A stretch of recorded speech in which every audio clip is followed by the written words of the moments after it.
En nuestra última clase, nosotros ya hemos empezado el análisis de la teoría general de las obligaciones, hemos revisado dónde se encuentra el derecho de obligaciones, hemos revisado la relación obligatoria, definiciones de lo que es el derecho de obligaciones, hemos analizado la naturaleza jurídica de la obligación jurídica. Hemos visto diferentes teorías, ¿no? Una teoría subjetiva, objetiva y la teoría del vínculo complejo. Hemos visto que, bueno, la obligación genera un vínculo complejo porque genera situaciones diferentes, ¿no? El deudor y el acreedor tienen situaciones diferentes en la relación obligatoria. En primer lugar, nosotros hemos visto que el sujeto activo va a tener una facultad de recibir la prestación y el sujeto pasivo va a tener un débito. Pero potencialmente, a la vez, el momento que nace la obligación, surge una facultad de exigir, es decir, que si el sujeto pasivo incumple la prestación, el sujeto activo va a poder exigir y atacar, agredir el patrimonio del sujeto pasivo para satisfacer esa obligación. Por lo cual el sujeto pasivo tiene una segunda fase también, que es la responsabilidad, ¿no? Es decir, que va a tener que ver afectado su patrimonio, va a tener que ver afectado su patrimonio y el sujeto activo entonces va a haber satisfecha la obligación correspondiente. Hemos hablado del objeto, que comprende prestaciones de dar, hacer y no hacer también. Y de esta manera hemos revisado, ¿no? la relación obligatoria que tiene también un vínculo jurídico. Para finalmente ingresar al análisis de las diferencias entre los derechos personales y los derechos reales, ¿no? Ustedes ya saben bien que cuando nosotros hablamos de derechos reales, estamos ante una relación que se daría entre una persona y una cosa. Una persona que se, que, que se beneficia económicamente de un determinado bien, ¿no? Y cuando uno es titular de un determinado bien, el resto tiene el deber de respetar esa titularidad que tiene una persona respecto al bien. En la relación obligatoria, en cambio, como habíamos dicho, estamos ante una situación, ante una, ante un vínculo jurídico, ¿no? Un deber específico, un vínculo jurídico en el cual el deudor y el acreedor terminan siendo específicos, ¿no? A diferencia de la relación en los derechos reales, en la cual, como les había manifestado, nosotros estamos ante una persona que tiene una determinada cosa, es decir, es titular de una determinada cosa, y bueno, el resto lo que tiene que hacer simplemente es respetar esa situación de esta persona, ¿no? Entonces, entre las diferencias entre los derechos reales y los derechos personales, en primer lugar, encontramos que sus elementos constitutivos son diferentes, ¿no? Los derechos reales también van a implicar una titularidad sobre un bien, además de existir una generalidad una generalidad indeterminada de personas que tiene que respetar la titularidad, ¿no? Que tiene que respetar. Si ustedes tienen, por ejemplo, un automóvil, si ustedes tienen sus computadoras, etcétera, la comunidad en general tiene el deber de respetar esa situación, esos derechos reales que uno tiene sobre las cosas, ¿no? Mientras que en la relación obligatoria nosotros estamos ante una situación jurídica concreta, ¿no? Un deudor y un acreedor concretos, específicos. La protección de los derechos reales implica el derecho de persecución o jus perseguendi y el derecho de preferencia o jus preferendi, mientras que un acreedor quirografario no va a contar con los mismos, ¿no? ¿A qué nos referimos con esto? Ustedes han podido ver, por ejemplo, que los derechos reales pueden exigirse de manos de quien se encuentre, ¿no? Es decir, si uno pierde el bien, lo puede perseguir de manos de quien se encuentre y puede restituirlo, ¿no? Aspecto que no acontece con los derechos personales. Es decir, uno no puede estar persiguiendo pues la deuda, ¿no? Pero sí va a poder exigir el cumplimiento de la misma, es diferente. Por otro lado, los derechos reales tienen el jus preferendi.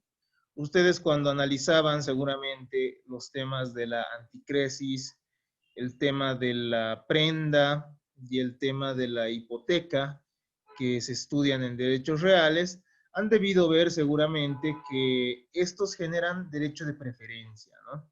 ¿Qué significa esto? La hipoteca, la anticresis y la prenda terminan siendo, pues, terminan estableciendo cierta preferencia para el cumplimiento de un determinado pago, ¿no? Es decir, estos son derechos reales de garantía. Van a garantizar una determinada obligación. Eso es algo que tenemos que tomar en consideración, ¿no?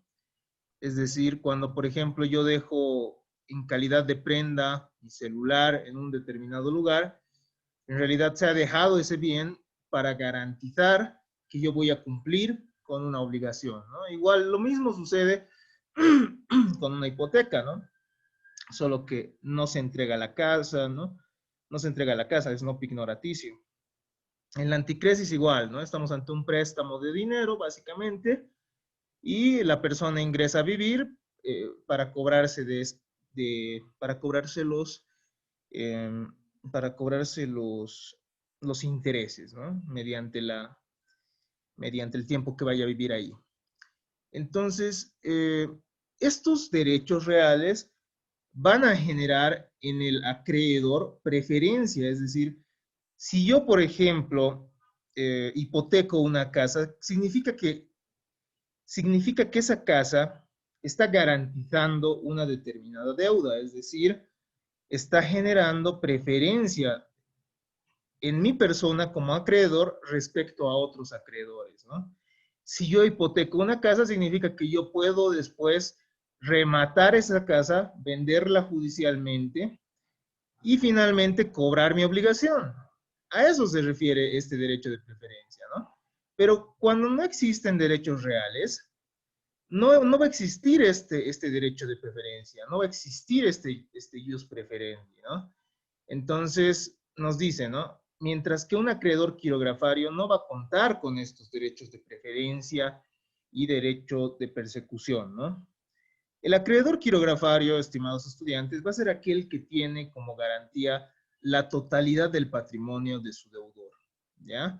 Es decir, como no tiene ninguna, como no tiene, eh, como no tiene un bien específico que le garantice, entonces él, en caso que su deudor incumpla, va a recaer sobre todos sus bienes habidos y por haber, ¿no? Es decir, va a recaer sobre el patrimonio de su deudor.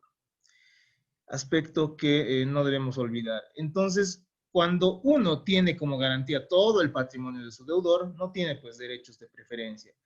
Solo va a tener derechos de preferencia en caso de existir un derecho real, ¿no? Un derecho real que garantice así el cumplimiento de la deuda. En tercer lugar, las acciones que protegen a los derechos reales van a ser acciones reales, que ustedes ya han visto, ¿no? Seguramente. Es decir, la acción reivindicatoria, acción de mejor derecho de propiedad, etcétera. Y las que van a proteger a a los derechos personales van a ser igual, ¿no? Acciones personales que van a buscar el cumplimiento de la obligación en primer lugar y en segundo lugar van a buscar también, van a ver ustedes que hay ciertas acciones que van a buscar que van a buscar el um, proteger, digámoslo así, el patrimonio del deudor, ¿no? Es decir, mantener el patrimonio del deudor para que uno después pueda cobrar de ese patrimonio. Las formas de adquirirlas son diferentes, ¿no? Los derechos reales se adquieren, como ustedes saben, por los modos de adquirir la propiedad, etcétera, ¿no? Accesión, ocupación, usucapión, qué sé yo, efecto de los contratos, sucesión por causa de muerte y finalmente por posesión de buena fe, ¿no? Por ejemplo, en la propiedad. Pero una obligación no puede, por ejemplo, no puede generarse, por ejemplo, por usucapión, ¿no? No tendría ningún sentido. Entonces, las formas de adquirir un derecho real son diferentes a las formas en las que se adquiere una obligación. En la antigüedad se consideraba que los derechos personales no podían transmitirse, ¿no? Porque, bueno, tenía que cumplir el deudor. Sin embargo, hoy en día ya es posible esto, por lo cual esta ya no constituye una diferencia. Las obligaciones, por medio de la autonomía de la voluntad, van a generar un sistema de números abiertos, mientras que los derechos reales están sometidos a un sistema de números clausus o cerrados. Ustedes, estimados estudiantes, en la materia de derechos reales, han debido ver seguramente que, bueno, no hay más derechos reales que aquellos específicamente enumerados por la ley. Es decir, nosotros no podemos crear más derechos reales que aquellos que existen. Y concretamente los derechos reales van a ser el derecho de propiedad, posesión, copropiedad, propiedad horizontal, derecho de superficie, ¿no? Después, entre los derechos reales de cosa ajena, está el usufructo, uso, habitación y servidumbres. Y dentro de los derechos reales de garantía están la prenda, hipoteca y anticresis, ¿no? Pero no hay más derechos reales que aquellos establecidos en la ley, es decir, estos que acabo de mencionar.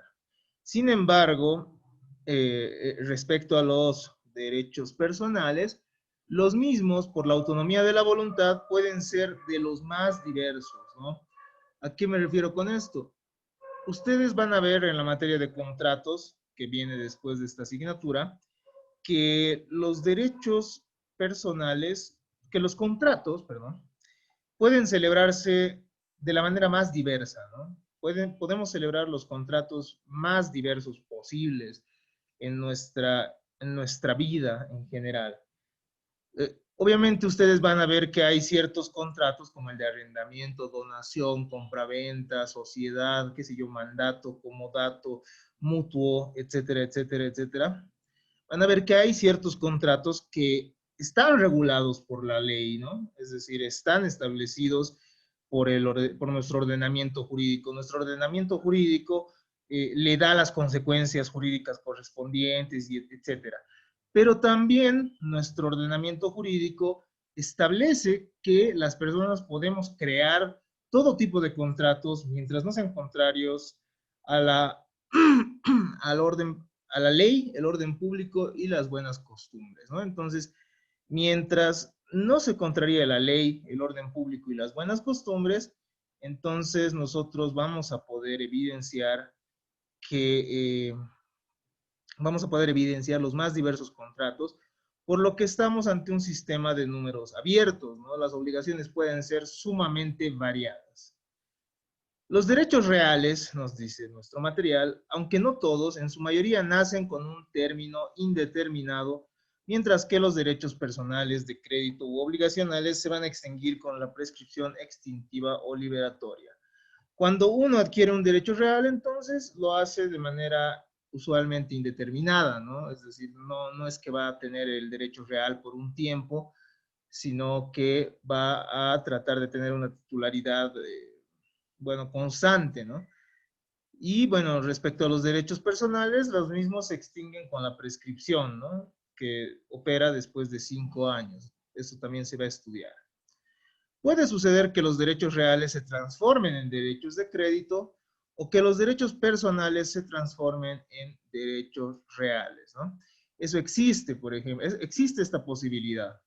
Los derechos reales, entonces, pueden transformarse en derechos de crédito, que sé yo, por ejemplo, cuando se tiene que cumplir con ciertas obligaciones inherentes al derecho de propiedad, cuando uno tiene que pagar mantenimientos, por ejemplo, si es que vives en un edificio y tienes que pagar expensas, entonces esto es una obligación que se tiene que cumplir respecto del bien, ¿no? Pero también puede suceder que los derechos personales se transformen en derechos reales, nos dice, ¿no? Eh, Mediante una obligación, por ejemplo, mediante los contratos se genera el derecho de propiedad. ¿no? Ese es un ejemplo claro. De esta manera, entonces, ya hemos podido terminar nuestra primera temática.